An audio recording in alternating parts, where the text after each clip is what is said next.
Mga kababayan, kamusta po? Si Kamanong po inyong lingkod ay nagbabalik po at tayo po magsama-sama. Samahan niyo po inyong lingkod dito po sa Tambayan Makabayan at tayo po magkomentuhan. At tayo po mag-umpisa na. Komentuhan po natin mga kababayan ang ang isa pong napakarami rin pong issue at plano rin pong tumakbong Pangulo sa 2028 at ngayon po ay nag-iikot na yata at pati po lahat ay pinapasok na. At pati yata pangingisda ay ginagawa na rin po mga kababayan. Ibang klase. Pero itong taon na ito ay napakarami pong issue.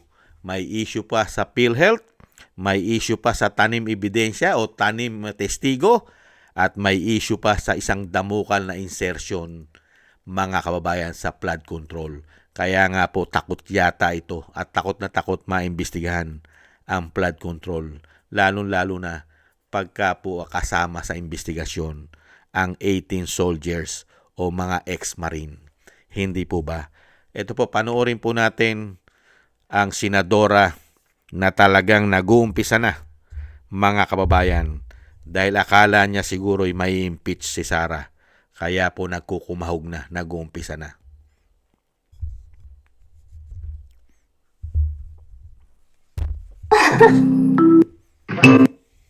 Good afternoon, mga Return Harvest. Kasama natin si Senator Risa Andeveros, tsaka si Mayor at ang Director. Uy! Ayan po. Ibigay mo ito kay Senator.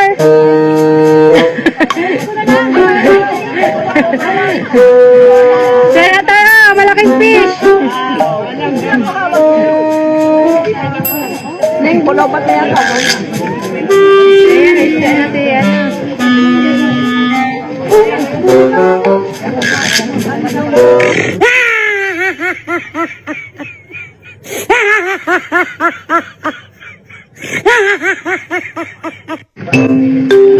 Good afternoon, mga Return Harvest. Kasama natin si Senator Risa Andeveros, tsaka si Mayor at ang Director.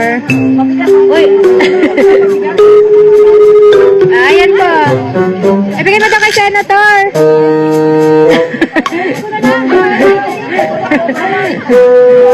Senator, malaking fish.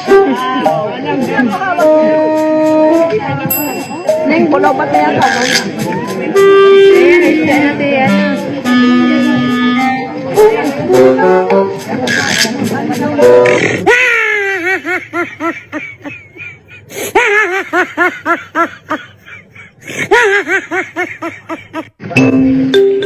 Good afternoon. Yan po mga kababayan. Ayan po. Talagang pinasok na rin po. Pati po ang pagiging mangingisda mga kababayan ay pinasok na po. Para lang po ipakita sa mga Pilipino, siya po ay makamasa at makamahirap, makamangingisda. Susunod po yan, makikita po natin, nagtatanim naman po. Nagtatanim naman po sa bukid, mga kababayan. Hindi po ba nagtatanim ng palay, nagtatanim ng gulay, at nagbubungkal ng lupa, mga kababayan. Lahat po yan ipapakita. Wala pong iniwan yan. Yan po ang mga dilaw, pink, di umano. Yung mga katulad po ng suot natin, dilaw. Sanay na sanay po sa lights, camera, action. Hindi po ba nakita na natin yan? Kahit po nung panahon ni Mar Rojas. Di ba, ni Mar Rojas? Kung ano-ano po ginagawa. Merong nag-trapiko, merong nagpadyak, merong sa palengke. Hindi po ba? Hindi naman po tayo bobo, tanga, gago. Ang Pilipino po sa panahon ngayon humahanap po ng achievement. Ano ang nagawa ng isang tatakbo o may planong tumakbong Pangulo? Ano ang nagawang achievement? Ano ang nagawa? Napakatanda na. Tumanda na sa Senado. Ilang termino na sa Senado. Ano po ang nagawa? Ano ang achievement? Achievement po ba yung issue sa PhilHealth? Billion-billion? Achievement po ba yung magtanim ka at magbayad ka ng ebidensya o testigo? Di umano. At achievement po ba yung magkaroon ka ng napakalaking insertion sa mga flood control? Di humano! Yan po ba ay achievement, mga kababayan, na dapat kang iluklok kung ikaw man ay may planong tumakbo sa pagiging pangulo ng bansa? At achievement ba na samahan mo ang mga kababayan nating mangingisda? Achievement po ba yun para maging pangulo ka? Sasamahan mo sila? At sasamahan mo sila sa iyong mga pag-iikot? Makamayan mo sila at makausap? Achievement na po yun na nagawa mo sa bansa. Mga kababayan, hindi po tanga, bobo ang mga Pilipino. Bobo na lang po, tanga ang maniniwala. Lalo-lalo po yung grupo po yata niya nasa kaliwa. At syempre po isang damukal na bayaran na mainstream media, di umano. At lalo-lalo sa social media na mga bayaran, di umano. Hindi po ba? Ngayon po, talamak na talamak ang korupsyon. Nilalabanan po ba nila ang issue ng korupsyon? Halos lahat po ng departamento ng gobyerno ay may issue ng korupsyon. Pinatotohanan po yan ng COA. Hindi po ba? At isang damukal na mga politiko sa Kongreso, sa House of Representatives at sa Senado ang sangkot sa maanumalyang flood control scandal at marami pang iba na nangungumisyon at isang damukal na nakukuhang pondo. Pati mga party list nagkamal ng bilyon-bilyon pondo. May investigasyon ba rito? Ang mangingisda na si Hontiveros, tinututukan niya ba ang problema ng bansa sa kahirapan? Meron ba silang mga solusyon? Meron. Pabagsakin si Inday, solusyon. I-impeach si Inday, solusyon. Hindi po ba? Kasi ne-expect na po nila na mapapabagsak nila si Inday Sara, ang Vice President.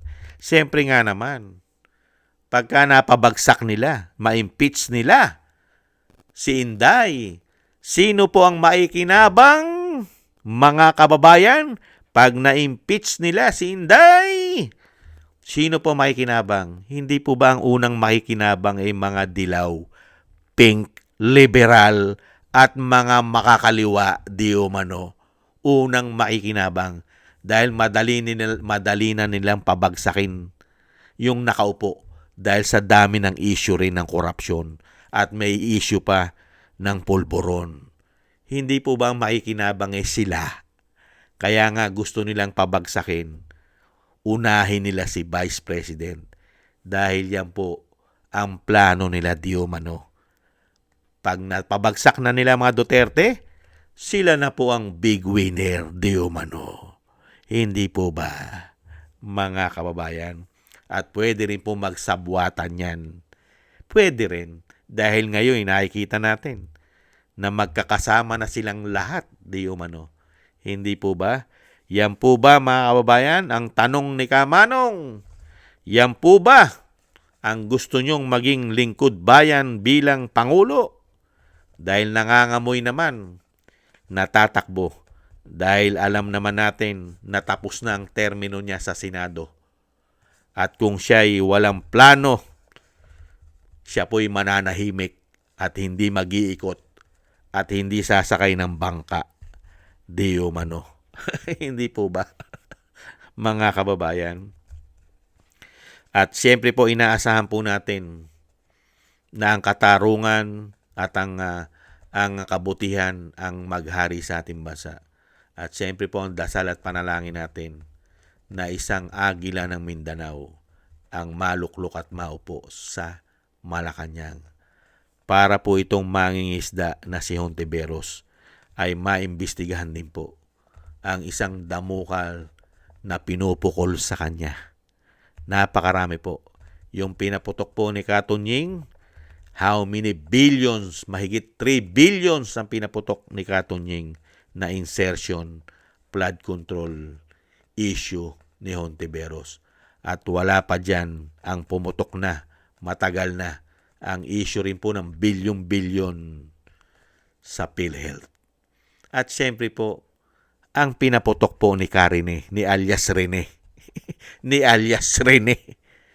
Napakasarap po imbestigahan yan. Hindi ba kaayo? Kaayo. Yan po mga kababayan. Hintayin na lang po natin at abangan po natin kung ano naman po ang gagawin ng isa pong Risa Hontiveros. Sino naman po kaya? At ano naman kaya ang susunod? Dahil siya po nangingisda na. Abangan po natin ang mga susunod, mga kababayan. Baka po yung nahuling mga isda ay dali naman po sa palengke, mga kababayan. At syempre po, expected na po natin yan sa mga dilaw, pink, liberal. At syempre po, sa mga makakaliwa, di umano. Dahil pakapala na lang po ng pagmumuka. Hindi po ba? Maraming salamat po sa gusto po natin tambay makabayan sa YouTube at TikTok. At ganoon din po sa ating mga subscribers at patuloy susubscribe. Sa mga nagko-comment, like, share, na subscribe, mabuhay po kayo.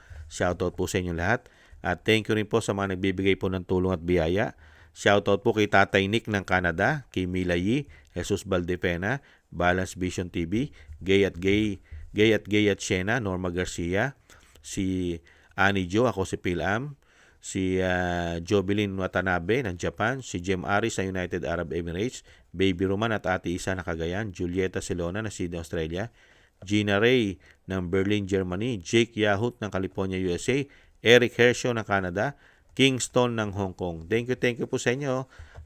Shoutout po sa inyo lahat at ingat-ingat po kayo, lalo-lalo po sa inyong mga paggawa. At syempre po, God bless po sa inyong lahat, mga kababayan. At tis lang po muna tayo. Paalam. Bye-bye.